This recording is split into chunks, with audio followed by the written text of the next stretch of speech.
Welcome to the Big Time Thinking Podcast. This content is brought to you by taking thousands of arrows right in the back and doing something about it. Do not listen if you're emotionally fragile, sensitive to the white elephant in the room, or can't handle the next level. You can't handle the truth! Big Time Thinking doesn't have all the answers. It's just an attitude that keeps seeking the living fuck out of them. Cave dwellers will be fascinated by the shadows that Big Time Thinking will create.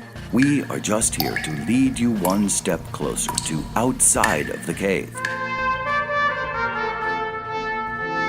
Quit winking at girls in the dark. Get them to sign on the line which is dotted. And get ready to scale your sales, your dealership, your business, your life, your family, and your friends with Big Time Thinking. Put that coffee down. Coffee's for closers only. Without further ado, here is the founder and CEO of Big Time Advertising, Terry McCauley. Oh, have I got your attention now? Buckle up. Reality starts right fucking now.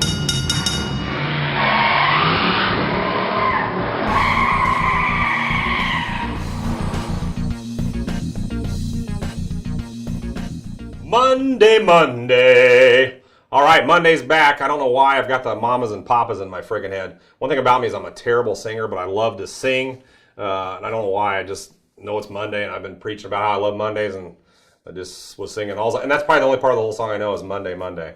I can make up the rest of the lyrics. But good Monday morning, everybody. Depending on when you download the podcast, if it's Tuesday, happy Tuesday. But as I told you, we release these on Mondays, and I want to thank you for listening. But let's jump right in. Excited to share something with you and be our podcast today. And we're actually going to call this the Serenity Prayer.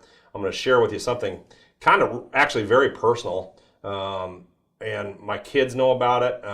It's something that has stayed with me from a very young age. I don't know when or why, but I will tell you the Serenity Prayer in my life is a part of my big time thinking and something that I think has set me apart from all of my peers, regardless of what happens in life, okay?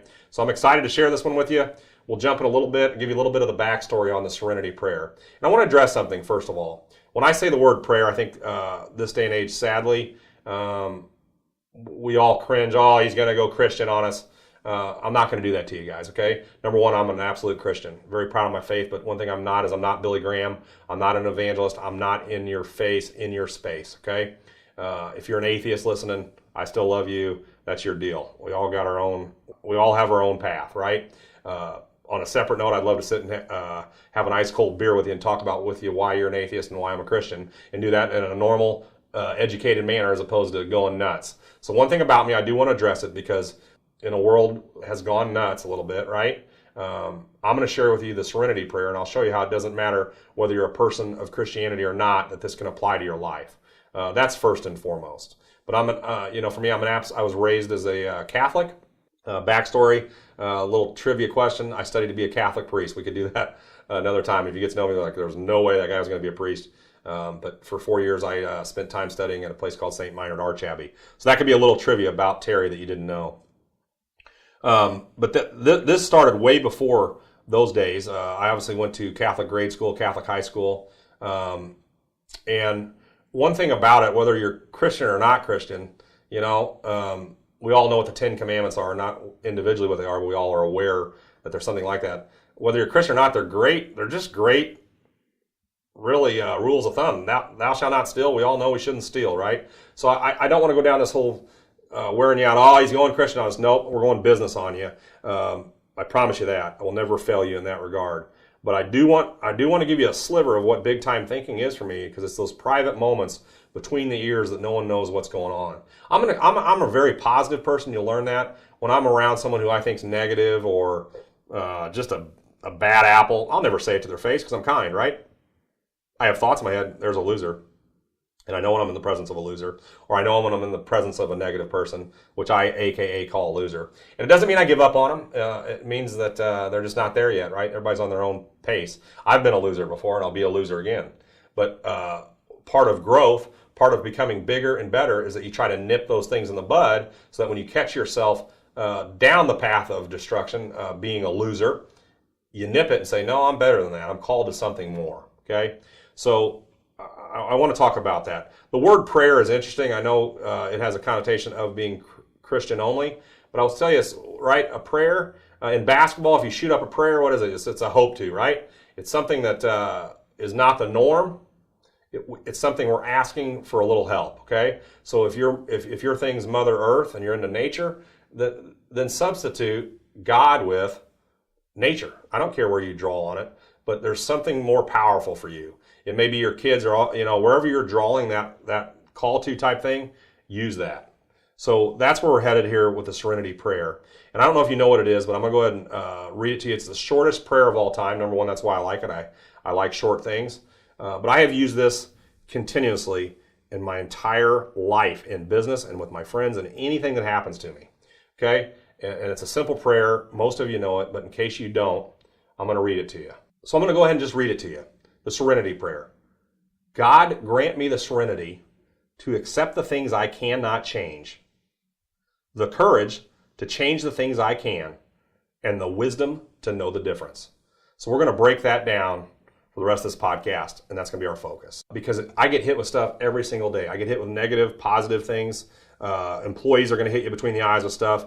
And I'm telling you, this right here is a game changer in terms of how you approach anything good that happens in your life, anything bad that happens in your life, and even if you're just stuck sitting still. This is key. All right, so anything that happens positively or negatively in your life and in business, this is where it applies. So the first sentence we're going to talk about for a second. So regardless of what happens, let's start with the first line, okay? Again, I told you I'm not getting religious on you, but the first line is, God grant me the serenity to accept the things I cannot change, okay? Again, take the word God out. If you're not a Christian, that's fine. My Christians, you know where I am at on this, okay? But let's just talk about the first line. Grant me the serenity to accept the things I cannot change. Okay, I don't know where, like I told you, it's been a blessed insight, but I think it's one of the keys to big time thinking for me in my life. And I thought, you know what, before this podcast, I Googled what serenity physically means in the dictionary, right? So it is a noun, and it's the state of being calm, peaceful, and untroubled. That's what serenity is, right? So grant me the serenity. Allow me to stay calm, peaceful, and untroubled about things I cannot change. Okay, so think about how powerful that first statement is. I use this with my kids in sporting events, school events, and now I use it in business each and every single day. Okay, and I will tell you, I always say on a scale of 1 to 10, right, 10 being going crazy, nuts, pissed, you can't handle it, and 1 just staying calm and being completely serene that we're talking about. I will tell you, I see parents, too many parents raise kids, and they're at 10 on everything, right?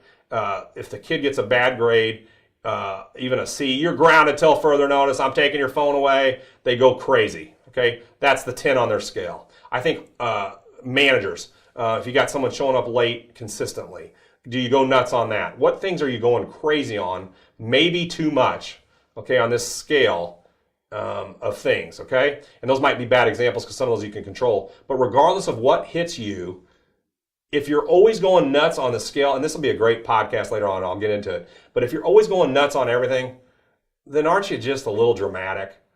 Okay? So you got to say, God, grant me the serenity to accept the things I cannot change. So what can't we change in the car business or in our business, right?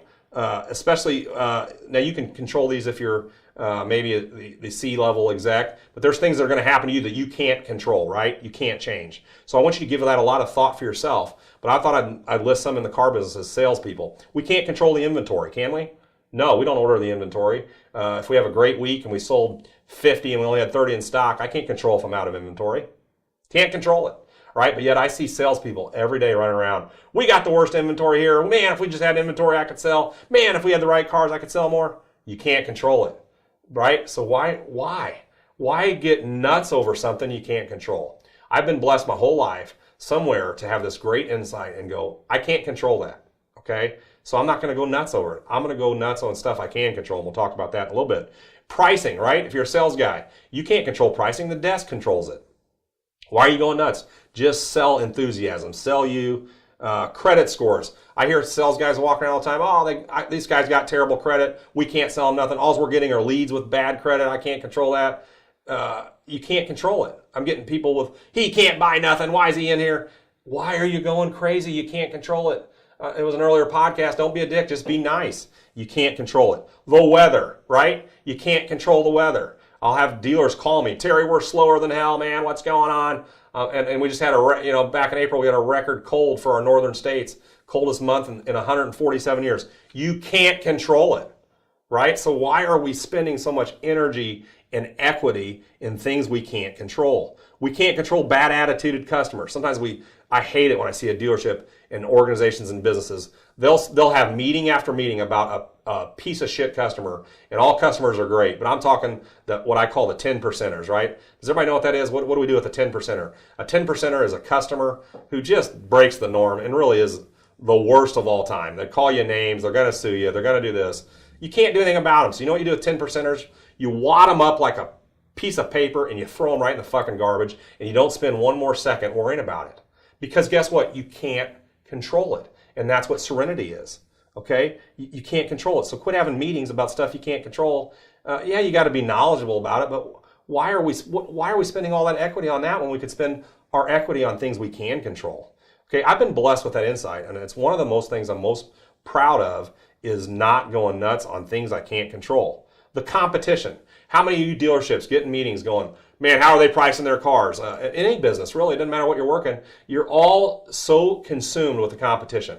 My number one rule when I'm managing a dealership, we're not going to talk about the competition. I don't give a shit what they're running on air. I don't give a shit how many they sell, because all I can control is my team right here. And if we give 100% each and every day, guess what? One day when we look up, we'll pass the competition.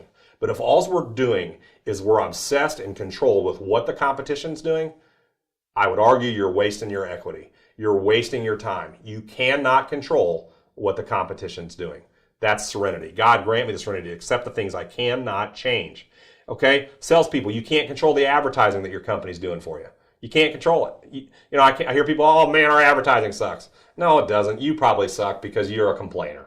You can't control it. You sometimes can't control profit margins, right? If there's a car that you're in worse because we took it on trade or it's sat around for 120 days, everybody points at, oh, that car, you can't make no money on that car, and we'll spend meetings on stuff we can't do. Again, you can't control some of those things. You can't control customer reviews of their experience or event, right? You can't control it once they've had it. That was their experience. If someone tells you you did a terrible job, it's done. Once you've gotten the review, we all want to go back and argue with the customer. You can no longer control how they experienced it. Okay, so give them credence. That's how they felt, right? That's a great insight. People's feelings are real. When my wife argues with me over stuff that everybody has, right? I have to go, that's her feelings. I disagree with them, but they're genuine. I can't control her feelings.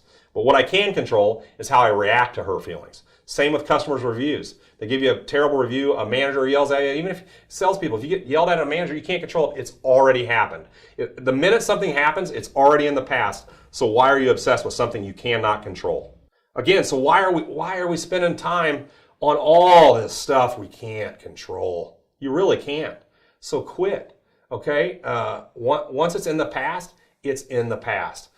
Treat it as such. You can't control the past. You can learn from it. I'm not saying don't learn from the past, right? But where is the energy? Where is the attitude driven? If the attitude is just like we just sit around and complain forever. Oh, we lost a customer. Oh, we lost a client. Oh my God, the whole place is falling apart, right? Well, no, it's falling apart because your attitude's headed to where it's falling apart. But if your attitude's straight and you think like a winner and you think big time, you realize you can't control it. And I'm going to nip it in the bud. And that's what winners really do, guys. Isn't that what winners do? It's not about making mistakes. We all make mistakes, but we learn from them and we try not to commit the same mistake twice. Okay? And I'm not talking about effort like in baseball. You're going to get out 7 times out of 10, right? I'm talking about mental errors, things that you can control. Don't sit around and when you make a mental error, yeah, it happened. It is now officially in the past. Okay, so what are you going to do about it? I've done this with my kids all the time, and I'm proud of who they're growing up to be as positive thinkers. They have failures, but I don't give it that DEFCON 10. I'm probably counting it the wrong way, but I'm not saying, hey, this deserves all my energy. We're going to go nuts, and we're just going to sit here and boo-hoo something negative that happens. So that's what I love about the prayer. It starts out from the very beginning. God, grant me the serenity to accept the things I cannot change. And again, serenity means you're being calm, peaceful, and untroubled. Right? Another thing you can't control is what your peers think about you. Right? You can't control it, can you? No, but how many of us, and I'll raise my hand, become obsessed with what people think about us? We all do. We let it dictate our behavior. We think a customer doesn't like us, we skip part of the sale because we think, oh, this customer doesn't want to hear that. Right? But why? We can't control what they want. We can control what we do. So we've got to get to a space where we're never apologizing internally, even that voice, and I'm talking about that voice inside your head, not necessarily out loud. Quit apologizing for doing you. We should celebrate you, right? Negative things happen. You can't control what happens. You can only control the future, your attitude, and things you're headed, okay? I can't beat that home enough. It's my favorite line. I've used it to deal with death, okay? I lost my father, and like he was one of my best friends, no doubt. And granted, him and I growing up butted heads, and there was a time you probably thought there was no way they were going to be friends. But it'll be 6 years this August that I've lost him. And he died way too young, 65, heart attack. Side note, little trivia, our last conversation was through a text. I was in Las Vegas with my wife, and we were talking about Khloe Kardashian. How embarrassing is that? My last conversation with my dad was over Khloe Kardashian. She happened to be in Vegas, and my wife met her. But I've always been blessed with this gift. So he drops dead without ever talking to us again, right? Pretty traumatic. And obviously that time of grief we all have. But this is where I think the insight has helped me personally. I hope everybody can relate to what I'm saying. I can't control it anymore. There is no bringing him back. Okay? God forbid something happens to one of my kids, and I'm sure some of you listening might have lost a child. I can't comprehend the grief, the true sadness the rest of your life. The reality is it can happen, and if it does, I can't change it. Okay? And it's easier said than done. I get it. But in life, you've got to keep saying this to yourself. What you can't control, eventually you've got to find a way to stay calm, peaceful, and untroubled, okay? Because in the end, isn't that what the ones we love would want us to do? Would the ones we love want us to continue to obsess over this? No, right? So we've got to figure out how to figure that out. And it's learning to stay serene with things we cannot control. So I've even been gifted with that since a young age. And I've been blessed not to lose a lot of people I love through death. I've certainly been blessed there, and it's never forgotten. But I'm always thinking about it, and I'm always prepared for it. Somewhere along the line, I realize every day is a gift, and I'm not going to waste it. That's big time thinking being applied right to your family. Kid breaks an arm in the family. If you spend the next week being nervous about your kid's broken arm, oh, it's not going to get better. Oh, we got to go. Like, what anxiety do you think you're putting in your kids? Same with work. If you lose sales, right, and you've had a week where you didn't sell a lot of cars, if you're constantly, oh, we're terrible, we're this, we're that, what are you conveying? You're conveying over and over and over that you're failures. And that behavior will continue if that's all we talk about. What we fixate on, we're capable of going and getting. Okay? Let's move on to the second part of the prayer. I think I hammered that home.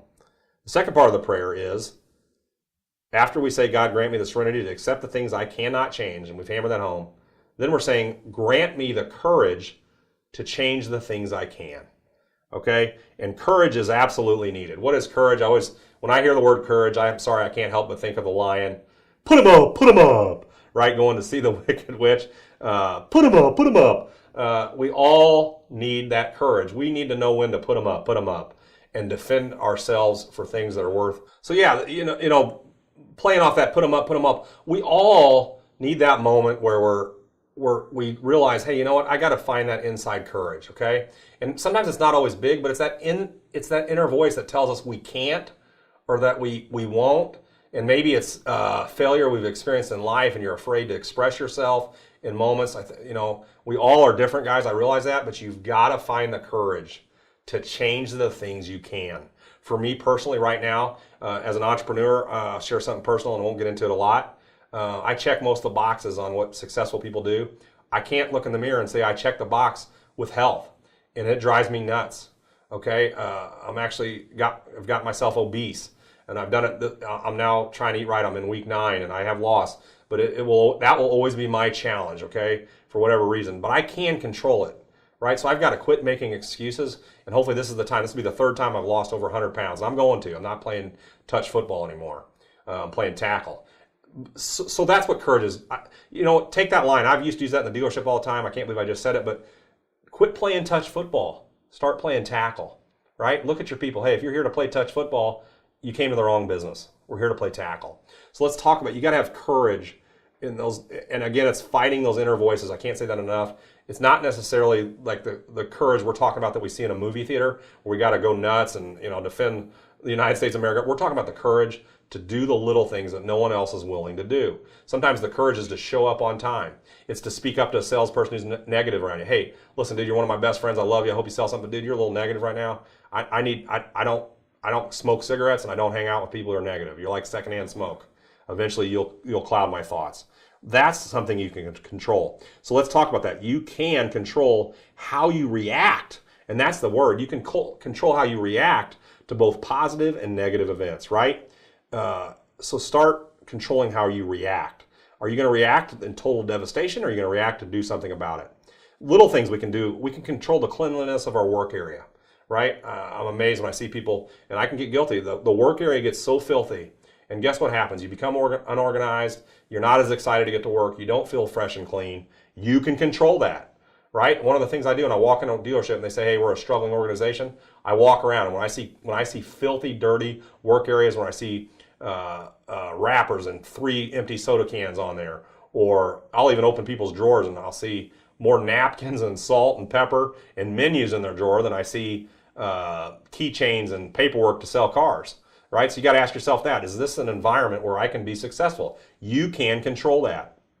We can control rotating our inventory. Do you do that every single week, right? You got to rotate it. Do you break up colors? Do you line up the bumpers? That stuff we can control. Have your cars been washed? Is there bird doo-doo on your cars? Are the windows clean at your dealership? At your own business, are the floors clean? Are the toilets filthy? We can do those things. Your CRM notes, your customer relationship management notes, you can control it. And if your friends make fun of you, oh, dude, you put way too many notes in there, have the courage to say, no, jackass, I'm going to be a winner, and I made up my mind today, I'm going to take the notes necessary. You can control that. Start taking great notes so that when you call people back, you have something to talk about and be a winner. Training. Do you train on your weaknesses? Do you have the courage to train on things that are weak, right? Do you know, I'm training on being fat. I talked about that. Like, it's a weakness. It's not fun to tell people you're fat. But I say it all the time because I've got to be self-deprecating. I got to say, yep, you're a fucking fat ass. All right? And I'll say that about myself. I won't say that about someone else, but that's for me. That's the reality. And courage sometimes is to change the things you know you can. And part of having the courage to change the things you know you can is having honesty with yourself. Sometimes maybe that courage is you just have to have the courage to be honest with yourself. Right? So that would be one of my keys to success in big time thinking. The basics. You can control where you work, guys. I'm sorry. I said it earlier, when you don't whistle when you go to work anymore, maybe it's time to find another job. That's one of my favorite sayings. When you don't whistle to go to work anymore, it's probably time to find a job. You can control where you work. Okay? If it stinks and it sucks, I realize you can't quit right now maybe because you need the income if you're living paycheck to paycheck. Get your resume cleaned up, man. You can control that. Send it out there. Start asking friends, hey, I'm trying to better my life. I love where I work. And hey, that's a little small thing. Don't ever badmouth where you work because I think that's a negative person. You don't speak ill will, but between your ears, you know you got to get somewhere else where you want to be. Well, what are you doing to do it? You can control where you work. You absolutely can control where you work. Maybe you have to take a step back and maybe an hour less in pay, but you're mentally going to be happy. Isn't that worth something? I know it is to me. You can control how you follow up with your customers. Do you follow up with people who bought elsewhere? Huh? You can control that. What would they do if you got a phone call? They got a phone call from a salesperson that didn't sell them something. Hey, I just wanted to thank you for the opportunity. Is there anything I could have learned to do better? Was it price or, but either way, congratulations on your new vehicle. Do you follow up with customers you didn't buy? You can control writing a handwritten note. All the little things we know. We can control who we associate with at work, right? Are we hanging out with the ones we know that aren't great for us? We tell our kids to do it. Well, why aren't we doing the same as adults? In life, you can control what you do with your free time. What do you do with your free time when you're off work? Do you go get drunk every weekend because you look forward to getting drunk? Well, guess what? You're probably going to become a drunk.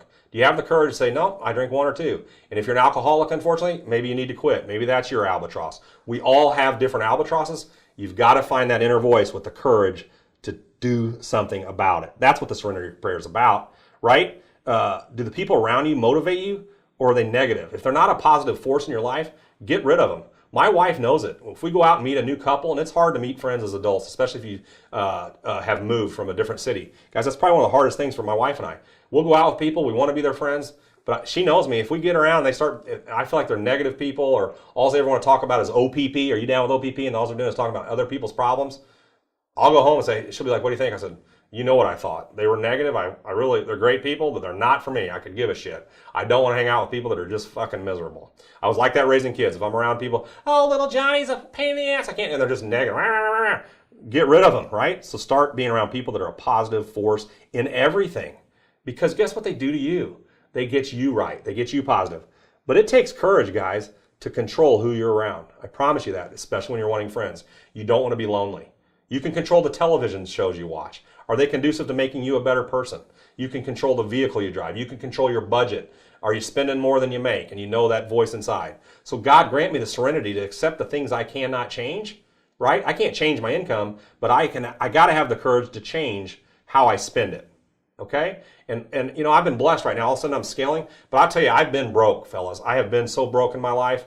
And that's okay. And I'll probably be broke again because I always go for it. But the thing is, I won't be poor. And I want to tell you something. There's a difference, right? Poor is an attitude. It's a spirit. I can't control being broke, but I can control being poor. If God struck me back down and I end up, and it doesn't matter where you end up, if I end up in a single wide mobile home, and that's where God hits me, guess what? It is what it is. I got to control it, right? Being poor is not washing the windows there, not picking up your trash, not cleaning the toilets. That's all free stuff. That doesn't cost a dime to have a rich attitude. And I will always have a rich attitude no matter how hard it gets. Okay, that's the goal. And I hope that I can stay that way. But I'm going to always say that prayer. Guys, my kids know how important this saying is to me. For Father's Day, my son ordered these on his own on somewhere on Amazon, and he had the Serenity Prayer put on these little stones, and I keep one in my pocket ever since. Okay, and I'll feel it in my pocket, and it'll remind me. It's how you react when you get a bad order at a fast food restaurant. All right, I can't control that my order just sucked, but I can control how I react. Be a positive force. The last part of the prayer is the wisdom to know the difference. Okay, and this is probably the hardest. Grant me the serenity to accept things I cannot change, the courage to change the things I can, and the wisdom to know the damn difference, right? The wisdom to know the difference. That's the hardest part. What is the definition of wisdom? Wisdom is having experience, knowledge, and good judgment. It's the quality of being wise. Here's the shortcut to it, guys. I'm not going to spend a lot of time on it. It's really common sense. I promise you. Step back and say, hold up. Can I control my house just got destroyed by a tornado? No. Can I control how I react? Yes. That, folks, is wisdom. They call that wisdom. And I can't believe some people say, man, Terry, as a business guy, you're so wise. I'm humbled by that. It feels good to hear, but I'll tell you, I'm blessed with common sense. And I've been blessed with this prayer. Grant me the serenity to accept the things I cannot change, the courage to change the things I cannot, and the wisdom to know the damn difference.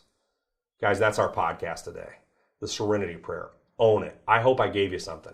Don't get hung up on the Christianity part of it. Nail it. Go for it. Start getting yourself serene in the most difficult moments.